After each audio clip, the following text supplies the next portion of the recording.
Friends, welcome to Biology Made Easy. We are discussing the different types of pollination, where earlier we have discussed cell pollination and its contrivances, cross pollination and its contrivances, along with the advantages and disadvantages. But there also we have discussed that cross pollination depends upon different foreign agencies, external agencies, without which pollination cannot take place. So today in this video, we will discuss what are these different external agents which help in cross pollination. So the agents of pollination, they are mainly of two types. They may be abiotic or may be biotic. These may be abiotic or they may be biotic. Among the abiotic agents, the two important were, one is air, the other is water. And this is known as anemophily, while this is known as hydrophily. Among the biotic components, different types of animals, insects, birds are there. But we will consider about insects. Insects is known as entomophily. Then we will consider birds. Birds, it will be ornithophily.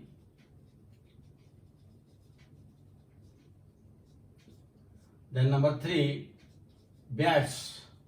This is known as keratophily.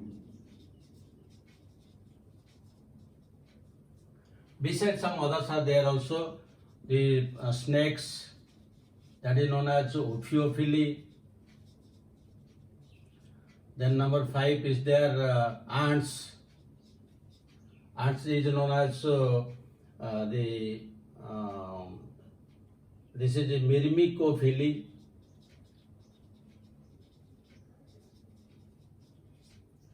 So different types are there. Now we'll discuss one by one. First we'll discuss the pollination with the help of air, that is anemophily.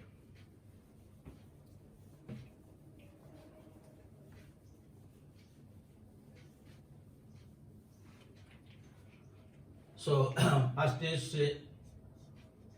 anemophily.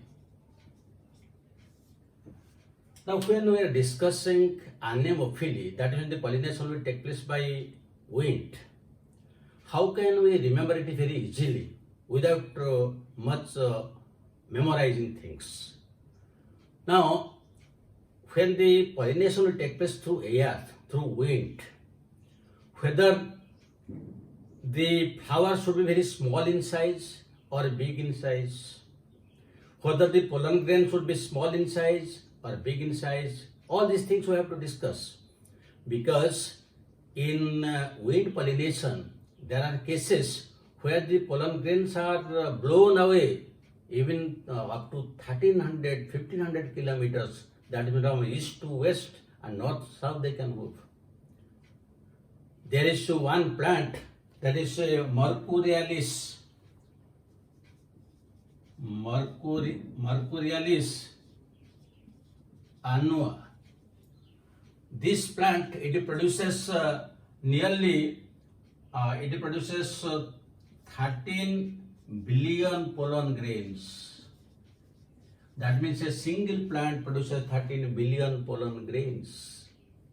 Such a huge amount. Why it produces such a huge amount? Because the pollen grains have to be blown away far off places, from East India to West, from North to South. And there will be so many wastage of pollen grains on the way. That is why the number one point is the pollen grains are produced in a large quantity. Large quantity they must be produced. Then come to the second point. Since the pollen grains will be blown away, sometimes the flowers are also blown away with the wind. When the wind speed is more, they will be blown away. So the second point is the flowers The flowers are small in size because sometimes the entire flowers are blown away. Number 3. Where the pollen grains are produced? So naturally the answer is anthers. So the anthers are usually versatile. Anthers are versatile and well exposed. Now what is the meaning of this versatile word? Versatile means the anthers are attached at a single point to the filament, like this.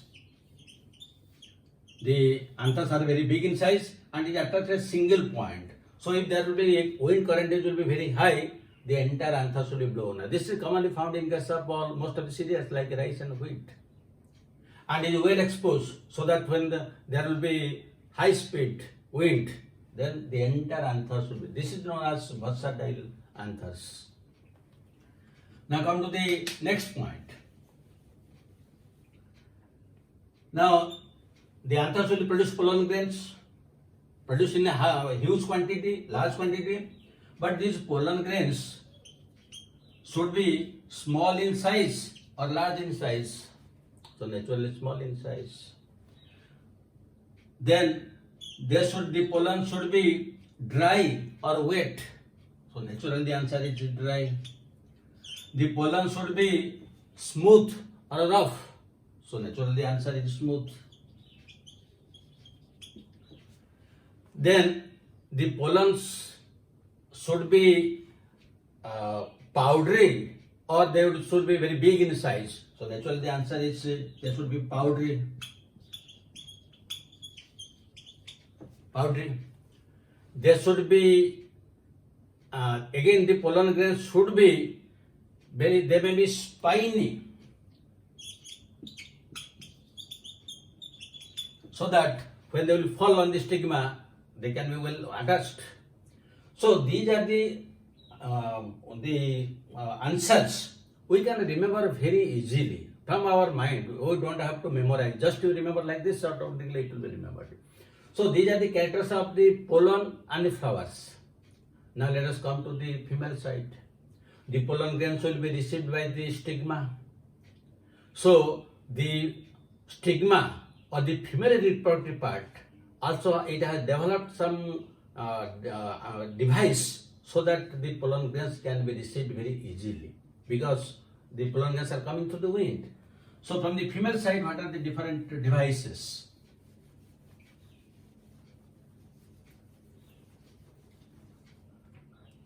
So the stigma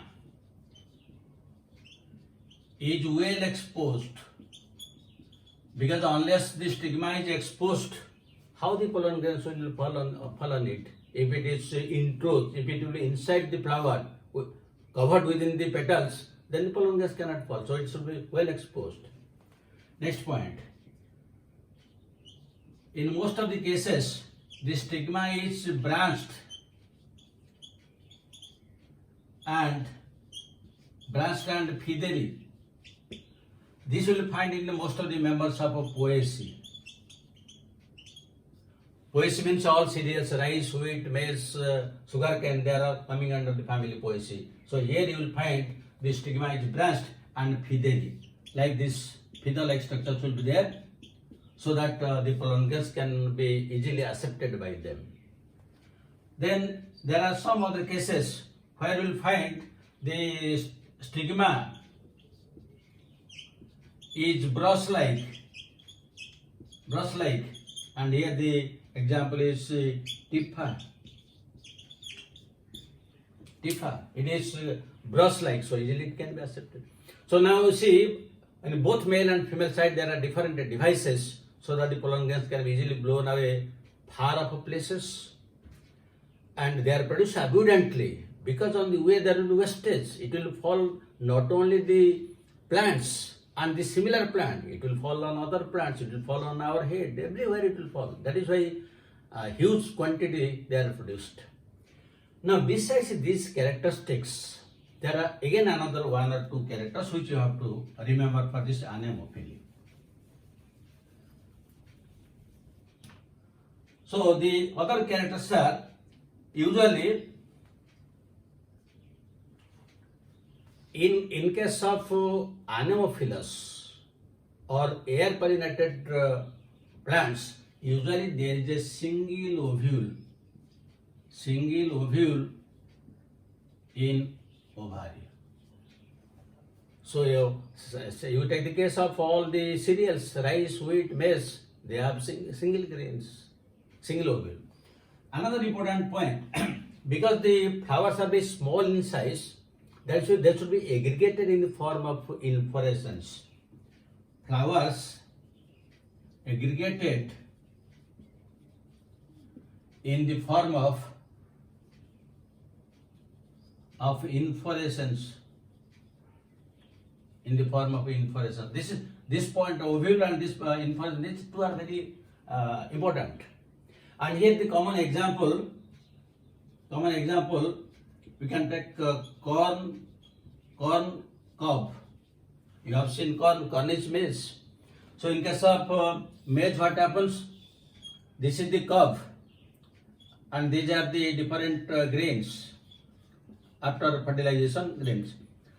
Now from this you will find, before fertilization, large number of hair-like structures are coming out of the this spathe. These are the large number.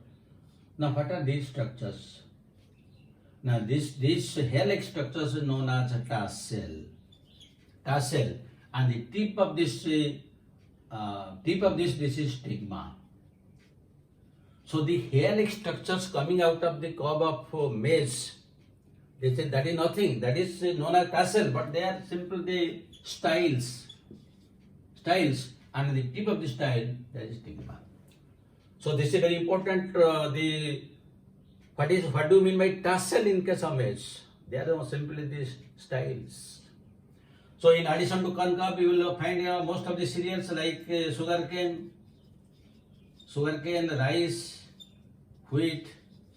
So in most of the, you can write cereals. In most of the cereals, we will get this anemophilous condition.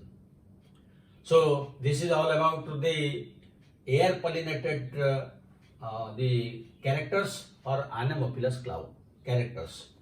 Now let us discuss some questions.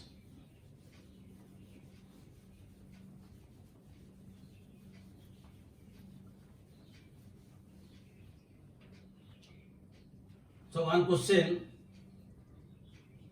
single ovule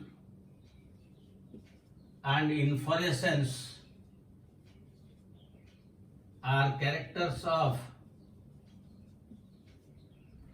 A choice hydrophily, B choice anemophily, C choice ornithophily, and D choice entomophily. Then second question you can take.